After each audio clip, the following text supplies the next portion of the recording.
Justice League 35, Scott Snyder and James Tynion IV, writing with Francis Manapul on the art.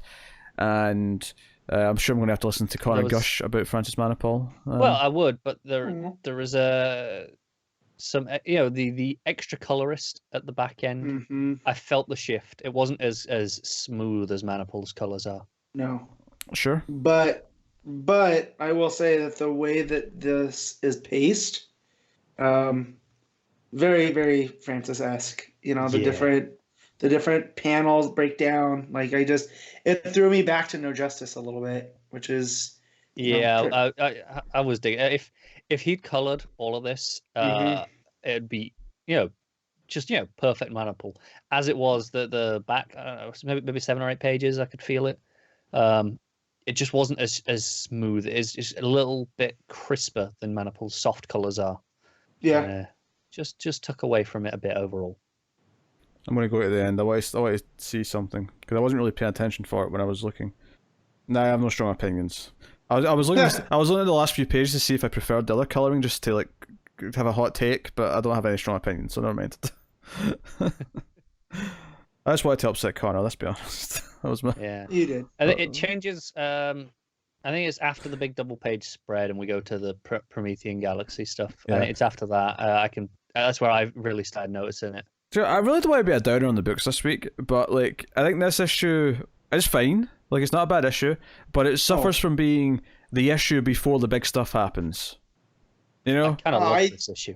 Yeah, I like that. I don't want to say loved. I really like this just because it feels like a prelude to a crisis. It feels like, okay, something huge is about to happen, and I really felt that. This is definitely an homage to Crisis on Infinite Earths with the way that Perpetua goes to Earth 19, the Gotham by Gaslight. Yeah, she kills it. And wipes it out. And so... And I almost feel like now that the Dark Multiverse is taking that infinite, aspect, so we can wipe out a couple of these Earths. It is, but it's interesting that even as we're dealing with that side of it, she's still acknowledging, well, that's 51 left. She probably, I mean, the art, I think, was probably at its best during the Gotham by Gaslight stuff. I think that's where it looked its best. That was gorgeous. I know, I also like the big double page spreads where you look out across, well, not both of them, one of them you do. You look out across the different, on Earth, and everybody's seeing the Doom symbol, which this is the best version we've had of these, because it's not just Manipul, but the way they're handled. Also, this is the main book dealing with it, so it feels like actually matters in this book. Right, and so and then let's not sleep on the fact that you got Catman, legit Catman, who I was just complaining about. I forget what book he popped up in, where he was played as a joke, but here he's with his lions in Tanzania, and I got excited, and the Rocket's red. The Rocket Reds in St. Petersburg, and just the way that all the colors get handled, from Gotham, it felt Green Lantern-esque, like the spectrum a little bit. I can see that the way it shifts to a different hue each panel. Mm-hmm. Yeah, and you got in Philly with the Shazam family, you got Mary and Freddie there, and in Louisiana, which we saw in Dark. That pop-up, so it was good to see that across.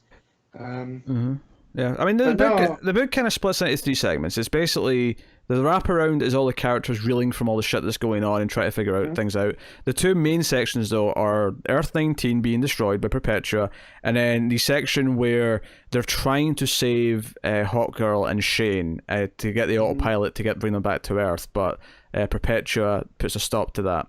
And they're left stranded. So that kind of sets up that part of the book, and it just ends with Perpetua's like, Lex, it's time for you to lead the army. And I hate Epics Lex so much. I honestly, he has a face turn coming, Pete. He's got a face turn coming for this. He's got a face turn coming. You think? Well, yeah. So when we get to King Shazam, we'll talk about whatever the hell the Batman Who Laughs has got set up. They're the true. They like Doom is just pure cynicism, right? People out for themselves and whatever. But at the same time, you need a world to rule or for Doom to take about. Whereas Batman Who Laughs is like, nah, I just want to destroy things because it's fun. So I feel like at the end of this, I think that Luthor's going to see that Promethea is a big problem, and that he kind of, yes, Doom has taken over, but Perpetua is not going to let him be who he needs to be. You know, like I don't know, Luthor doesn't serve anybody but Luthor. I get to that last page, and he's drawing like this maniacal, like crazy man, who's like ready, like he's like thirsty for blood, and I'm just like, this is how you draw the Joker. This is not how Lex should look ever. I happen to agree that this is the worst page of the issue. I think it's fine, but coming off of, you know, the emotional beat of Shane, you know, crying and being like, hey, somebody has to save us, please, Batman. And then, you know, and then just cut into, you know, Lex monologuing and for a little bit, like for a page at the end. I'm like, yeah, okay. Kind of took the emotional climax, you know, out of it a little bit. Yeah. Also, let's not forget he still has John in there somewhere. You know, so I think that goes to the face turn a little bit. John? I mean, Jean. Well. Jean. Yeah. I was like, who's John? Not John. Jean. Yeah. Who's just John? You However, speak he of? was John Jones. He was, but that's not confuse matters. So, but no, I feel that last page with him saying, "I've been waiting for this part with this snare." I haven't read comics long enough to know that Luthor only serves himself, and I can't see him I don't buy him serving Perpetua for much longer. So, we'll see where it goes. Can we talk about Jarro?